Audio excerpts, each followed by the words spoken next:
Ассалаумағалейкум достар, сіздермен бірге топ 5 арнасы каналға жазылып, колокольчикті басып қойсаңыздар болады. Бүгінгі біздің шоуда Қазақстандағы ең бай топ 5 адам. Топ 5 қатарына Тимур мен Динара. Бұлардың әрқайсында 2,8 миллиард доллар. Топ 4 қатарында Михаил Момтазде. Бұның қаражаты 2,3 миллиард доллар. Ең бай топ 3 қатарына Вячеслав Ким. 3,3 миллиард доллар.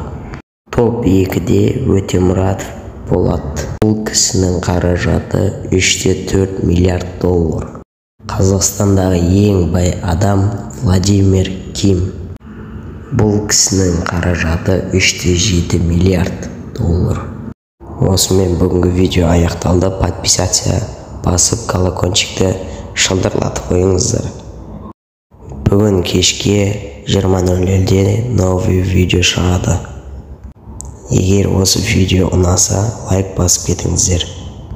Келесіде қандай қызықты топ 5 видео түсірейін, комментарий бөліміне жазыңыздар.